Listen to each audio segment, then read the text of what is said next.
लोगों ने क्या पढ़ा था 1970 माओ त्से-तुंग या जो कुछ भी एक व्यवस्था, कम्युनिस्ट पार्टी बेसिकली है ना, 1978 तक का कॉन्स्टिट्यूशन।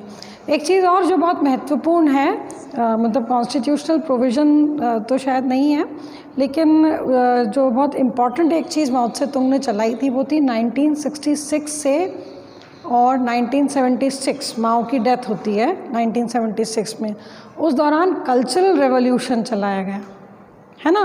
वो कल्चरल रेवोल्यूशन बहुत इम्पॉर्टेंट है, और माओ ने जो खुद माना कि कल्चरल रेवोल्यूशन इसलिए कि पूरे on the whole culture revolution का मतलब आप अगर शाब्दिक अर्थ देखें तो आपको क्या समझ में आता है? हाँ, कि पूरी वहाँ के कल्चर जो है वो बदल दी जानी चाहिए। अपन लोग कल पढ़ रहे थे ना कि कैसे उन्होंने अपने आप को इस बात के लिए कमिट कर लिया था, हाँ, कि हम पूरी तरह से है ना चाइना को मॉडर्नाइज कर देंगे, इसको पूरी तरह से पीपल्स ओरिएंटेड बना देंगे, सोशलिस्ट इकोनॉमी बना देंगे। तो माओ को लगा कि इस सब के लिए बहुत ज़रूरी है, आ जाइए बैठ जाइए, इस सब के लिए बहुत ज़रूरी है कि जो लोगों की मानसिकता है ना, मतलब एक तरह से सबको अटेंशन, या जिसे हम कहते हैं कि पूरी जनता को कल्चरली इस बात के लिए तैयार करना है कि हम इस कॉज के लिए कमिटेड हैं और इस कॉज के हिसाब से हमको अपनी व्यवस्था को चलाना है। मतलब आपकी मानसिकता में बदलाव कर दिया जाए, आप अपने आप को पूरी तरह डेडिकेटेड मान लें। और ऐसे में ये स्थिति हुई, कहा तो ये जाता है, माओ ने खुद ने भी ऑफिशियली तो ये स्टैंड लिया, लेकिन माना ये जाता है कि माओ ने ये सब इसलिए किया था जिससे कि वो अपनी सत्ता पूरी तरह स्थापित कर सकें, और कोई भी यानी उन्हें अपोज करता है तो उसको ख़त्म कर सकें। और इस दौरान कहते हैं बहुत दमन हुआ, बहुत लोगों को मारा गया, मतलब ना काफ़ी हिंसा हुई। जो माओ की नीतियों का विरोध करने की कोशिश करता था उसे मार दिया जाता था, है ना। 76 में जब तक कि माओ की डेथ नहीं हो गई तब तक कल्चरल रेवोल्यूशन बहुत ज़बरदस्त इम्पैक्ट के साथ चला, और चाइना में उसके नाम पर बहुत ज़्यादा मानवाधिकारों का हनन हुआ। लेकिन वही मैंने आपसे कहा, टेक्नोलॉजी का डेवलपमेंट होता है, इंटरैक्शन बढ़ता है, तो ये समझ में आने लगा कि 76 में माओ की डेथ के बाद जो नेता थे वो उसको उस तरह से सस्टेन नहीं कर पाए और उसके खिलाफ आवाज़ें उठने लगीं। अब जो नया नेतृत्व था वो समझदार थे, उन्होंने देखा कि जिस तरह से अब तक की व्यवस्थाएं हमने चलाई हैं पूरी तरह से बहुत डिक्टेटोरियल सिस्टम है, उस तरह से अगर हम सिस्टम को चलाते हैं कोई तकलीफ, हाँ, उस तरह से अगर हम सिस्टम को चलाते हैं तो फिर ये व्यवस्था नहीं चलेगी, और इसीलिए ये माना गया कि कुछ ना कुछ संवैधानिक बदलाव ज़रूरी है ना। 1980 में इसके बाबत नेशनल पीपल्स कॉन्फ्रेंस का सेशन बुलाया जाता है, जो कि 3rd सेशन है, और इस दौरान जो पूरा डेलिब्रेशंस है उसमें ये समझ में आ जाता है कि अब तक जिस तरह से एक डिक्टेटोरियल तरीके से इस पूरी व्यवस्था को चलाया गया वो अब आगे नहीं चलेगी और हमको बदलाव करना पड़ेगा। और सबसे पहला कदम जो था वो उठाया गया हुआ गुएफेंग, जो कि कम्युनिस्ट पार्टी के नेता भी थे और जो कि प्रीमियर की पोजीशन में भी थे। उन्होंने कहा कि अब हमको जो पूरी सिस्टम है उसको अलग तरह से चलाना पड़ेगा, वरना ये सिस्टम कोलैप्स कर जाएगा। और उन्होंने इस बात के महत्व को समझा, अब हमें कम्युनिस्ट पार्टी की जो इंटरफेरेंस है गवर्नमेंट में उसको दूर करना पड़ेगा। कम्युनिस्ट पार्टी को पूरी तरह, पार्टी अपने तरीके से चले और अपने तरीके से काम करे जो भी, लेकिन पार्टी का जो नेतृत्व है वही सरकार को हेड करे, इस स्थिति में हमें परिवर्तन लाना पड़ेगा। तो पहला काम तो उन्होंने ये किया कि उन्होंने खुद ने नेशनल पीपल्स कॉन्फ्रेंस में अपना, वो प्राइम मिनिस्टर के पद पे थे, उसमें अपना रेजिग्नेशन अनाउंस किया। माओ तो मर गए थे, उनका नाम था हुआ गुआओ फेंग, हुआ हम शॉर्ट में कहते हैं हुआ, उन्होंने पार्टी की पोस्ट अपने पास रखी, मतलब वो कम्युनिस्ट पार्टी के चेयरमैन बने रहे, लेकिन उन्होंने premier of People's Republic of China उस पोजीशन से रिज़ाइन कर दिया, है ना। और उन्होंने रिज़ाइन किया तो उनके साथ जो उनके दूसरे मिनिस्टर्स थे उन सब ने भी, जो वाइस प्रीमियर्स कहलाते थे, उन्होंने भी सब ने रिज़ाइन कर दिया, लेकिन उन्होंने पार्टी की जो पोजीशन थी अपनी वो रिटेन करी, प्लस जो चीफ ऑफ मिलिट्री कमीशन उसकी जो पोजीशन थी वो भी उन्होंने रिटेन करी, उसमें बदलाव नहीं किया। ये समझ में आने लगा अब तरह से, जैसे हम लोग बात कर रहे थे ना एक सेंट्रलिज्म, डेमोक्रेटिक सेंट्रलिज्म की हम लोगों ने बात की थी कि एक सेंट्रलाइज्ड वे में चीज़ें काम कर रही थी, अब सेंट्रलाइज्ड वे में चीज़ें काम नहीं करेंगी और हमको डिसेंट्रलाइज करना पड़ेगा। और सबसे महत्वपूर्ण बात है इकोनॉमी में भी परिवर्तन करना पड़ेगा। 80-82 का दौर ये है, भारत में लिबरलाइजेशन आता है 90s में, 1991 के आसपास, है ना। पर कहीं ना कहीं वर्ल्ड इकोनॉमी में कुछ ऐसे परिवर्तन हुए थे जिसमें ये दिखने लग गया था कि पूरी तरह स्टेट कंट्रोल्ड इकोनॉमीज़ का समय अब गया, है ना।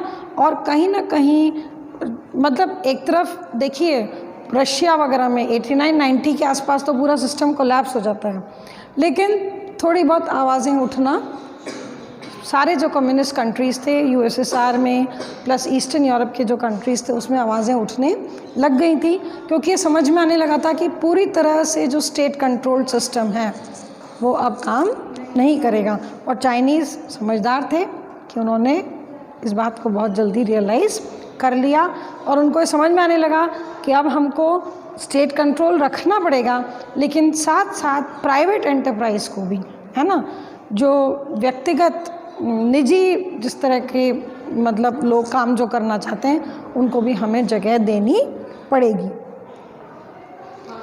है ना।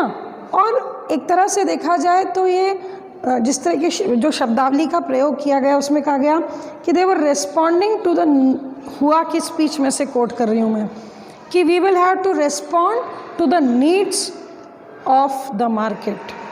अब मार्केट जो डिमांड कर रहा है हमको उसको रिस्पॉन्ड करना पड़ेगा, है ना। आज की तारीख में हम जो इकोनॉमिक जायंट के रूप में चाइना को देखते हैं तो ये तो हमको मानना पड़ेगा कि वो बहुत प्रैक्टिकल रहे। उन्होंने बहुत समय रहते जो परिवर्तन विश्व अर्थव्यवस्था में हो रहे थे उसको उन्होंने समझा और अकॉर्डिंगली अपने आप को उसके लिए तैयार किया,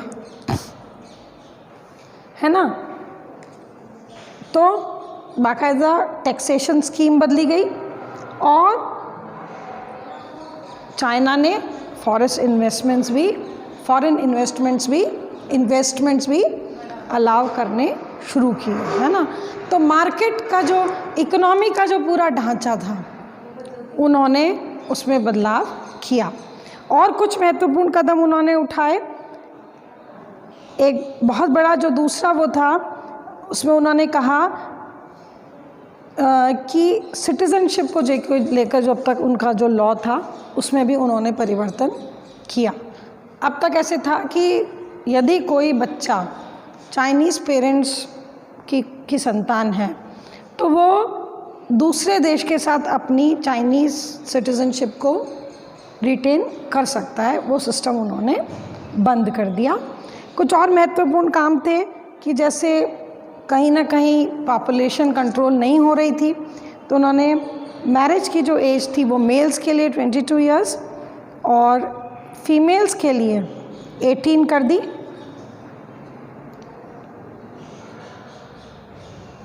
ठीक है। और लेकिन फैमिली प्लानिंग को फिर भी एक ड्यूटी बना के रखा। हालांकि मुझे ये लॉजिक बहुत समझ में नहीं आता है कि जो मेल्स हैं उनकी तो बढ़ा दी, है ना, और फीमेल्स की जो है वो कम कर दी। पता नहीं उनका क्या लॉजिक रहा होगा इसके पीछे। अब कॉन्स्टिट्यूशन का ड्राफ्ट करने के लिए, है ना, कॉन्स्टिट्यूशन को बनाने के लिए एक कॉन्स्टिट्यूशनल रिवीजन कमेटी बनी। देखिए अब वो लोग सीरियस हो रहे हैं, है ना। अब तक क्या होता था, जो पीपल्स कांग्रेस है वही कांग्रेस कॉन्स्टिट्यूशन बना देती। अब बाकायदा एक रिव्यू कमेटी बनी है जिस पर कि ये जिम्मेदारी दी गई है कि वो कॉन्स्टिट्यूशन का ड्राफ्ट प्रिपेयर करें, क्योंकि अब कॉन्स्टिट्यूशन का ड्राफ्ट बनाना बहुत चैलेंजिंग काम है ना। एक तरफ उनको सोशलिज्म के प्रति, है ना, माओ की जो विचार हैं उसके प्रति अपना कमिटमेंट भी रिटेन करना है, लेकिन साथ ही साथ जो प्रैक्टिकल में वर्ल्ड लेवल पे जो चेंजेस आ रहे हैं उसको भी रिस्पॉन्ड करना है और उसके लिए भी उन्हें प्रोविज़न रखना है।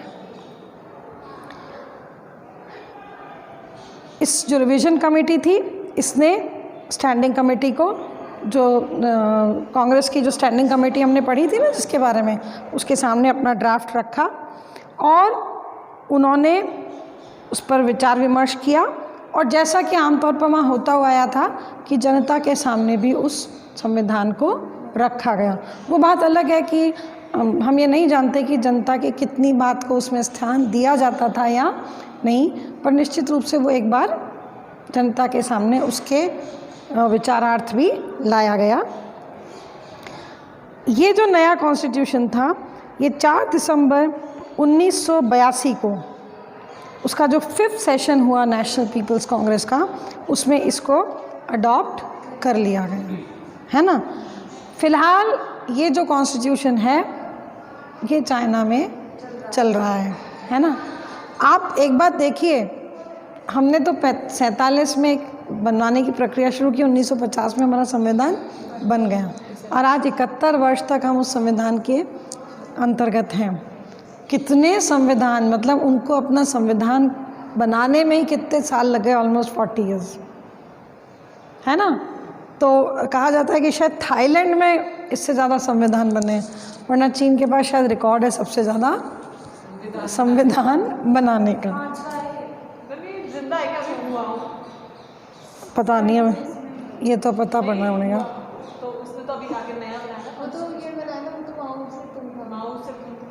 अब तो ये हुआ फैन के अंतर्गत बना है। हाँ बनी होगी। हम हाँ नहीं हम पता कर लेंगे ना, थोड़ा और पढ़ने की कोशिश करेंगे तो हमको पता पड़ जाएगा कि अब वो है कि और किस स्थिति में है, अगर है ना, जिस तरह से भी है।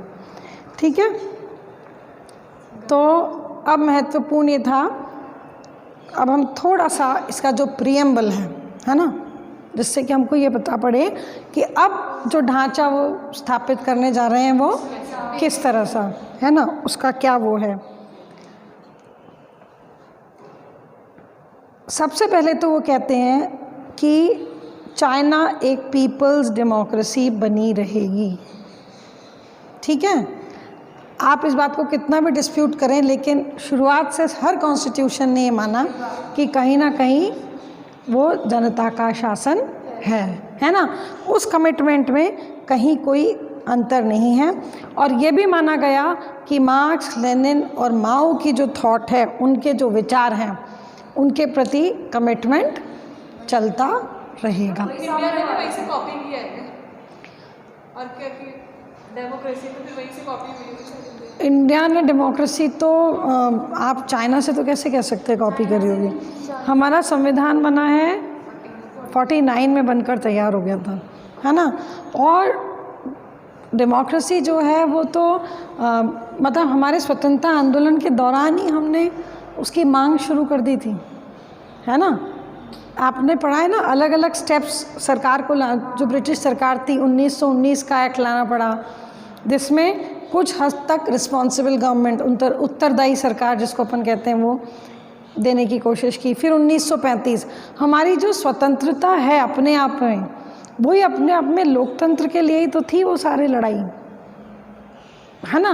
ब्रिटेन का हमारे ऊपर शासन था, तो जो पूरी लड़ाई है हमारी, हम क्यों किसी से कॉपी करेंगे, है ना। सबके एक ही विचार, चाइना वालों के भी हमारे भी विचार, तो ये क्यों? एक अच्छी है। नहीं, हाँ, तो ये बहुत बड़ा डेवलपमेंट है पॉलिटिकल, जिसको आप कहते हैं ना आइडियोलॉजी का।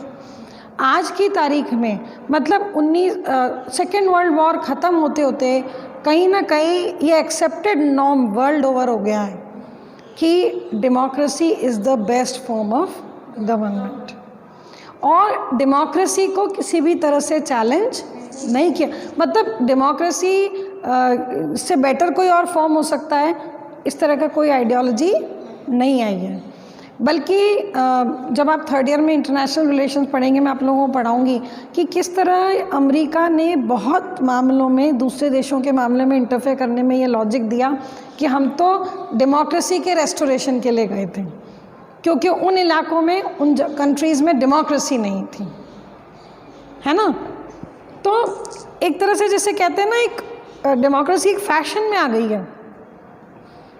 अगर आप डेमोक्रेसी की बात नहीं करते हैं, आप ह्यूमन राइट्स की बात नहीं करते हैं, तो आप बहुत प्रिमिटिव सोसाइटी में जी रहे हैं। मॉडर्निटी का मतलब ही क्या है कि आप एक डेमोक्रेटिक सिस्टम में रह रहे हैं, है ना। तो चाइना ने भी उसी चीज़ को कॉपी किया है। एक वर्ल्ड ओवर जो लिबरल डेमोक्रेसी का कॉन्सेप्ट आ गया है, वो कहीं ना कहीं उसको चैलेंज नहीं किया जा सकता। वो बात अलग है कि सबके अपने अपने इंटरप्रिटेशंस हैं। हम अलग तरह से उस डेमोक्रेसी को लाना चाहते हैं, वो अलग तरह से उस डेमोक्रेसी को लाना चाहते हैं, है ना। जो लिबरल कंट्रीज़ रही हैं वो चाहती थी कि हम इकोनॉमिक लिबर्टी देके, है ना, पूरी फ्री मार्केट देके डेमोक्रेसी लाएं। जो सोशलिस्ट स्टेट्स थे वो ये चाहते थे कि नहीं, अगर हम छोड़ देंगे इन्हें अकेला तो फिर डेमोक्रेसी पूरी तरह से नहीं आ पाएगी, है ना। तो लेकिन डेमोक्रेसी एज अ वैल्यू, उसको लेके कहीं कोई डिस्प्यूट नहीं है ना। और ये एक अलग बात है कि आप खुद अपने हिसाब से असेस करने की कोशिश करें कि कोई सिस्टम वाकई में कितना डेमोक्रेटिक है और कितना नहीं है, ठीक है। तो कॉन्स्टिट्यूशन अडॉप्ट हो गया, हमने ये पढ़ लिया।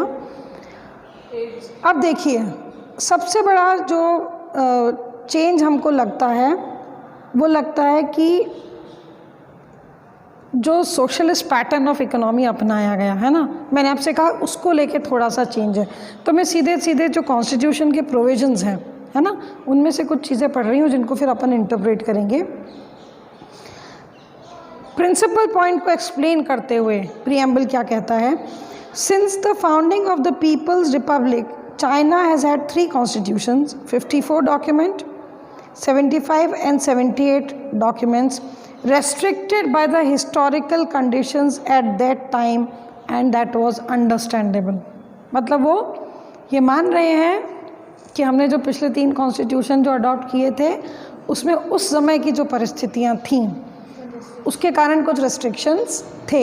इसका मतलब कहीं ना कहीं इम्प्लाइड है कि आज के समय की जो परिस्थितियाँ हैं हम अकॉर्डिंगली चेंज इस कॉन्स्टिट्यूशन में उसके हिसाब से लाएंगे।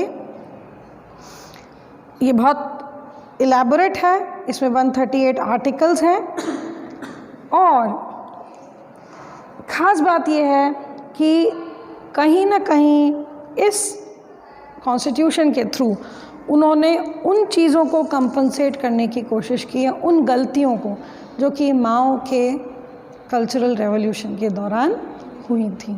जिस तरह की दमनकारी नीतियाँ अपनाई गई थी, अब जो नेता थे उनको समझ में आ गया कि उस तरह से अब हम डिसेंट को दबा के, विरोध को दबा के या मत वैभिन्य को दबा के हम व्यवस्था को नहीं चला पाएंगे, और इस कॉन्स्टिट्यूशन में उन्हें करेक्ट करने की कोशिश की गई है।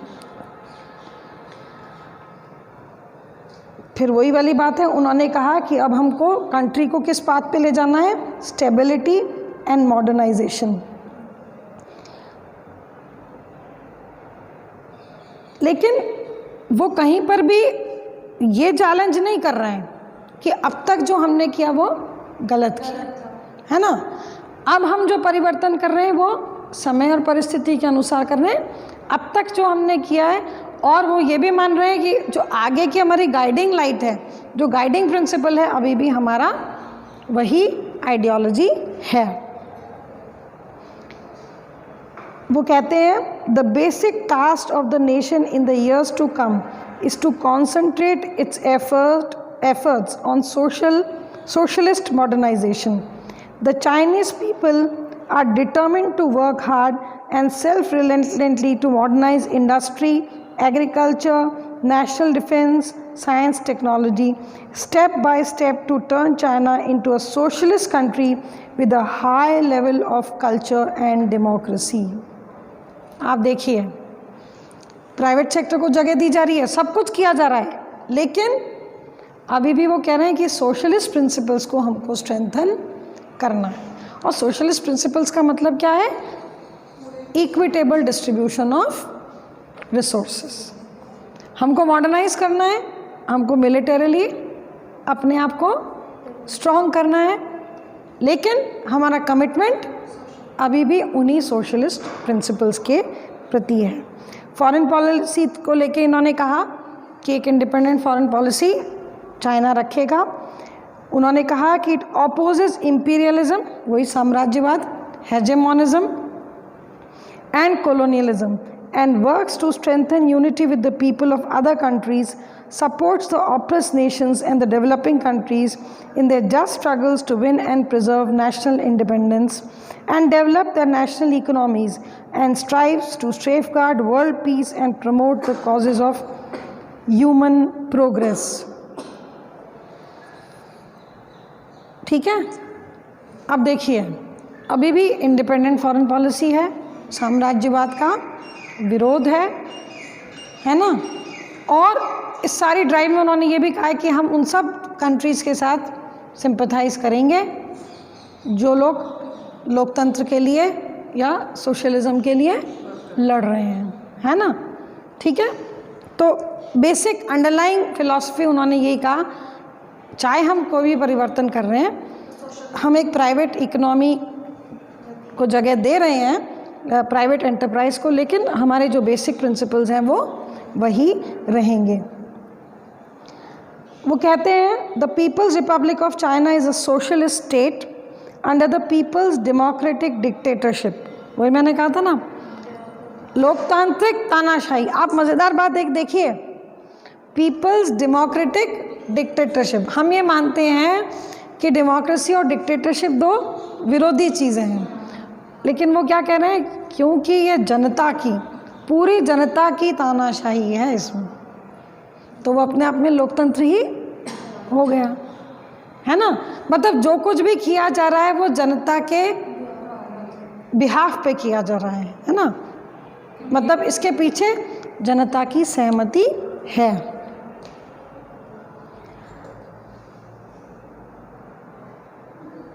थोड़ा सा नामों में बोलने में दिक्कत हो जाती है। पेंग जेन वहाँ के एक वो हैं, मिनिस्टर हैं, उन्होंने एक्सप्लेन किया है कि this means that the state practices democracy among the greatest number of people while narrowing the target of dictatorship to just a handful of people, forces and elements which are hostile to and try to undermine the socialist system। मतलब उन लोगों के लिए हम तानाशाह हैं जो कि समाजवादी व्यवस्था को चैलेंज करेंगे, है ना। शुरुआत से उन्होंने यही अपनी थ्योरी रखी है। अब देखिए, अब जो एक ख़ास बात जो अब आ रही है वो आ रही है जो 1982 के कॉन्स्टिट्यूशन में, जो पिछले 1978 के से ख़ास तौर पे जो बदलाव है। अब कम्युनिस्ट पार्टी को वो माना तो गया है रिप्रेजेंटेटिव, लेकिन कम्युनिस्ट पार्टी ही पूरी जो सरकारी व्यवस्था है उसको संभालेगी, उस प्रोविज़न को हटा दिया गया है। 78 के कॉन्स्टिट्यूशन में अपन ने पढ़ा था ना कि कम्युनिस्ट पार्टी के पास जिम्मेदारी रहेगी पूरी सिस्टम को चलाने की, वो वाला प्रोविज़न जो है अब हटा दिया गया है, पर कमिटमेंट उन्हीं बेसिक प्रिंसिपल्स को बना रहेगा। ठीक है। समझ में आ गया?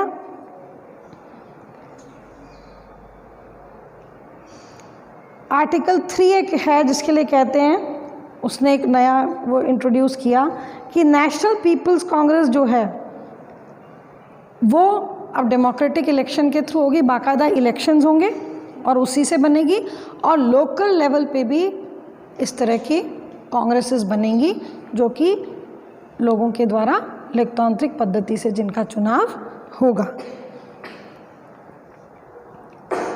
यहाँ पर देखिए बहुत ध्यान देने योग्य बात है, नेशनलिटी की बात होने लगी, राष्ट्रीयता, है ना।